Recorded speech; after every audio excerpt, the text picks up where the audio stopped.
ಗಣೇಶ ಹಬ್ಬ ಆಚರಣೆಯಲ್ಲಿ ಸಂಪ್ರದಾಯಗಳ ಜೊತೆ ಸುರಕ್ಷತೆಯೂ ಮುಖ್ಯವಾಗಲಿ. ಸಿಪಿಐ ಅನಿಲ್ ಕೊರಟಗೆರೆ. ಹಬ್ಬಗಳು ಸಮಾಜದಲ್ಲಿ ಸೌಹಾರ್ದತೆ ಸಾಮರಸ್ಯ ಉಂಟು ಮಾಡಬೇಕು. ಗೌರಿ ಗಣೇಶ ಹಬ್ಬವನ್ನ ನೂರಾರು ವರ್ಷಗಳಿಂದ ಆಚರಿಸುತ್ತಾ ಬಂದಿದ್ದೇವೆ. ಹಬ್ಬಗಳು ಸಂಭ್ರಮ ಸಡಗರ ಹೆಚ್ಚಿಸುವಂತಿರಬೇಕು. ಗೌರಿ ಗಣೇಶ ಪ್ರತಿಷ್ಠಾಪನೆ ವೇಳೆ ಸರ್ಕಾರದ ಮಾರ್ಗಸೂಚಿಗಳನ್ನು ಕಡ್ಡಾಯವಾಗಿ ಪಾಲಿಸಬೇಕು. ಸರ್ಕಾರದ ನಿಯಮಾನುಸಾರ ಶಾಂತಿ ಸೌಹಾರ್ದತೆಗೆ ಧಕ್ಕೆ ಬಾರದಂತೆ ಸಂಪ್ರದಾಯಬದ್ಧ ಹಬ್ಬ ಆಚರಣೆಗೆ ಸರ್ಕಾರವು ಅಗತ್ಯ ಕ್ರಮಗಳನ್ನು ಕೈಗೊಂಡಿದೆ ಎಂದು ಸರ್ಕಲ್ ಇನ್ಸ್ಪೆಕ್ಟರ್ ಅನಿಲ್ ಆರ್ಪಿ ತಿಳಿಸಿದರು.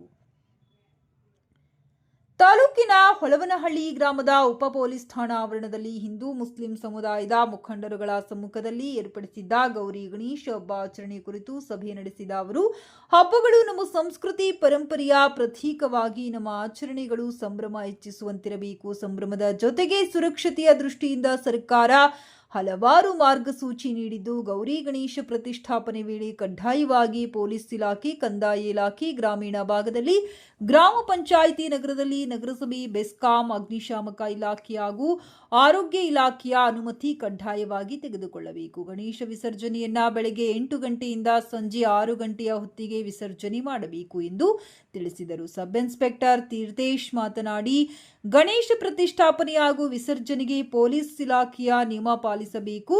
ಗಣೇಶ ಪ್ರತಿಷ್ಠಾಪನೆ ಸಮಿತಿ ಸದಸ್ಯರ ಪಟ್ಟಿ ಪ್ರಕಟ ಮಾಡಬೇಕು. ವಿಸರ್ಜನೆ ವೇಳೆ ನುರಿತ ಈಜುಗಾರರು ವಿಸರ್ಜನೆ ಮಾಡಬೇಕು. ಗಣೇಶ ಪ್ರತಿಷ್ಠಾಪನೆ ಹಾಗೂ ವಿಸರ್ಜನೆ ವೇಳೆ ಅಶ್ಲೀಲ ನೃತ್ಯ ಅಥವಾ ಕೋಮು ಸಾಮರಸ್ಯ ಕದಡುವ ನೃತ್ಯ ಹಾಗೂ ಘೋಷಣೆ ಕೂಗುವುದು, ಪ್ರಚೋದನೆ ಮಾಡುವ ಕೆಲಸ ಮಾಡಿದರೆ ಅಂತವರ ವಿರುದ್ಧ ಕ್ರಮ ಕೈಗೊಳ್ಳಲಾಗುವುದೆಂದು ತಿಳಿಸಿದರು. ಈ ಸಂದರ್ಭದಲ್ಲಿ ಪೊಲೀಸ್ ಸಿಬ್ಬಂದಿಗಳಾದ ಎಎಸ್ಐ ನಾಗರಾಜು, ರವಿ, ಭಾಷಾ, ರಮೇಶ್ ಸೇರಿದಂತೆ ಮುಖಂಡರುಗಳಾದ ನಾಸೀರ್, ಪುಟ್ಟರಾಜು, ಹನುಮಂತರಾಯಪ್ಪ, ಶಿವಣ್ಣ, ಅರುಣ, ಕಿರಣ್ ಸೇರಿದಂತೆ ಹಿಂದೂ ಮುಸ್ಲಿಂ ಮುಖಂಡರುಗಳು ಹಾಜರಿದ್ದರು. ಮೊದಲು ಗ್ರಾಮ ಪಂಚಾಯತಿ ಪರ್ಮಿಷನ್ ಆಗಬೇಕು, ಆಮೇಲೆ ಫೈರ್ ಡಿಪಾರ್ಟ್ಮೆಂಟ್ ಪರ್ಮಿಷನ್ ಆಗಬೇಕು, ಮತ್ತು ಬೆಸ್ಕಾಂ ಇಲಾಖೆ ಕರೆಂಟ್ ಪರ್ಮಿಷನ್ ಯೂಸ್ ಮಾಡಿದ್ರೆ ಕರೆಂಟ್ ಪರ್ಮಿಷನ್ ತಗೋಬೇಕು. ಅದಾದಮೇಲೆ 3 ಪರ್ಮಿಷನ್ ಆದಮೇಲೆ ನಮ್ಮ ಹತ್ರ ಬರಬೇಕು. ನಮ್ಮ ಹತ್ರ ಒಂದು ಫಾರ್ಮ್ ಕೊಡ್ತೀವಿ. ಫಾರ್ಮ್ನ ಫಿಲಪ್ ಮಾಡಿ ಗಣಪತಿ ಇಡುವಂತಹ 3 ಜನ ಆಯೋಜಕರ ಫೋಟೋ ಮತ್ತು ಆಧಾರ್ ಕಾರ್ಡು ಆ ಡೀಟೇಲ್ಸ್ನ ಫಿಲಪ್ ಮಾಡಿ ನಮ್ಗೆ ಕೊಡಬೇಕು.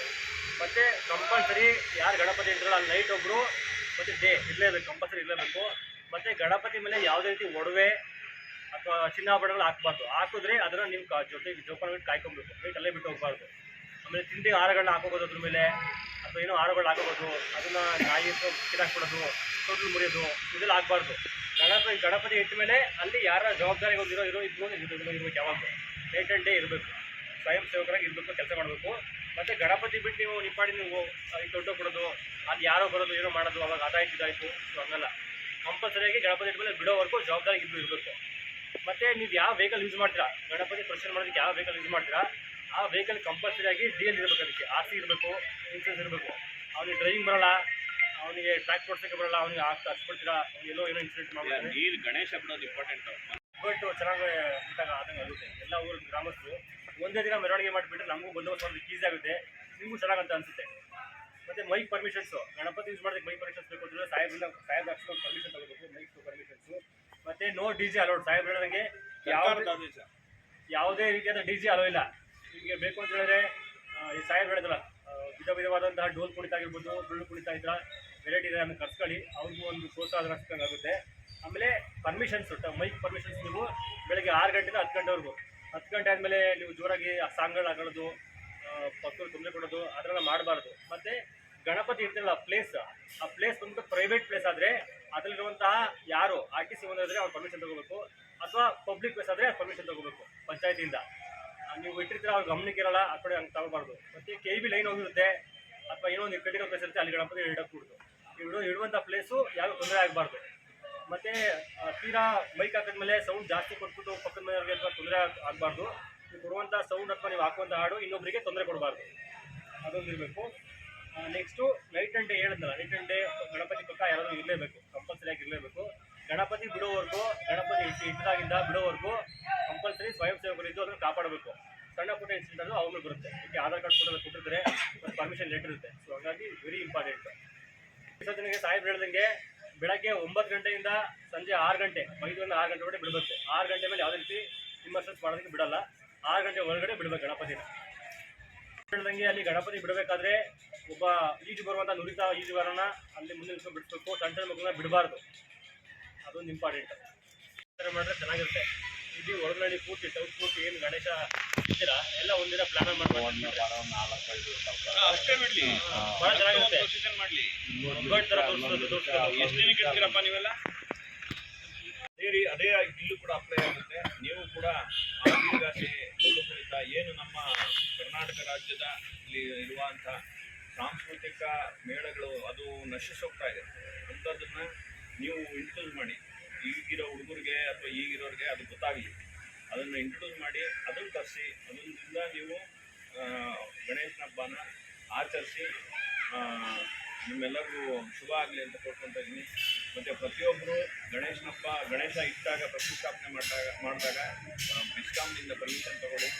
ಮತ್ತು ಗಣೇಶ ಮೂರ್ತಿ ಇಟ್ಟ ಸ್ಥಳದಲ್ಲಿ ರಾತ್ರಿ ಹೊತ್ತು ಮಿನಿಮಮ್ 4 ಜನ ಆದರೂ ಅಲ್ಲಿ ನೀವು ಕಾಯಬೇಕು. ಅದು ಮತ್ತು ರಾತ್ರಿ, ಯಾಕೆಂದರೆ ರಾತ್ರಿ ಹೊತ್ತು ನೀವು ದೀಪ ಹಚ್ತೀವಿ, ಮನೆಗೆ ಹೊಟ್ಟೋಗಿರ್ತೀರಿ, ಗಾಡಿಗೋ ಅಥವಾ ಯಾವುದಕ್ಕೋ ಪೆಂಡಲ್ಗೋ ಬೆಂಕಿ ಹಚ್ಚಿಟ್ರೆ ಅದನ್ನು ಅದಕ್ಕೆ ಬೇರೆ ರೀತಿಯಾದ ಬಣ್ಣ ಕಟ್ಟಿ ಬೇರೆ ಯಾರೋ ಬಂದರು ಮಾಡಿದ್ರು, ಯಾರೋ ಸುಟ್ಟರು, ಯಾರೋ ಮಾಡಿದ್ರು ಅಂತ ಅದು ಹಿಂದೆ ಇರುವಂಥ ಸಸಿಗಳ ಗಲಾಟೆಗಳಾಗೋ ಸಾಧ್ಯತೆ ಇರುತ್ತೆ. ಗಣೇಶ ಇಟ್ಟಾಗ ಗಣೇಶ ವಿಸರ್ಜನೆ ಆಗುವವರೆಗೂ ಪ್ರತಿಯೊಬ್ಬರು ನೀವೇ ಕಾಯಬೇಕು. ಈಗ ಕೊರಟಗೆರೆ ಟೌನ್ನಲ್ಲಿ ಸುಮಾರು 15 ಗಣೇಶಗಳನ್ನ ಒಂದೇ ದಿವಸ, ಅಂದರೆ ಯಾರೂ ಬೇರೆ ದಿವಸ ಬಿಡೋದಿಲ್ಲ, ಬಿಟ್ಟರೆ ಅವ್ರು ಪ್ರೊಸೆಷನ್ ಮಾಡೋಂಗಿಲ್ಲ, ನೇರವಾಗಿ ಅವರೇ ಬಿಡಬೇಕು.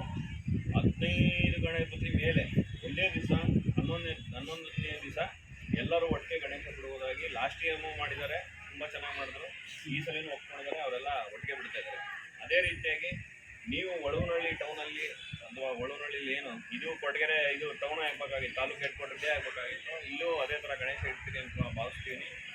ನೀವು ಕೂಡ ಎಲ್ಲರೂ ಒಟ್ಟಿಗೆ ಗಣೇಶನ ಪ್ರೊಸೆಷನ್ ಮಾಡಿ ಯಾವತ್ತನ ಒಂದು ದಿವಸ ಗಣೇಶ ದಿವಸ ನಾವು ಬಂದೋಬಸ್ತ್ ಮಾಡೋಕ್ಕೆ ಚೆನ್ನಾಗಿರುತ್ತೆ. ಮತ್ತು ನಿಮ್ಮ ಊರಿನಲ್ಲೂ ಒಂದು ಹಬ್ಬದ ವಾತಾವರಣ ಇರುತ್ತೆ ಅಂತ ತಿಳಿಸೋಕ್ಕೆ ಇಷ್ಟಪಡ್ತೀನಿ. ನೀವೆಲ್ಲ ಸೇರಿಸಿ ಒಂದೇ ಗಣೇಶ ಇಟ್ಬಿಟ್ರೆ ಭಾಳ ಒಳ್ಳೆಯದು.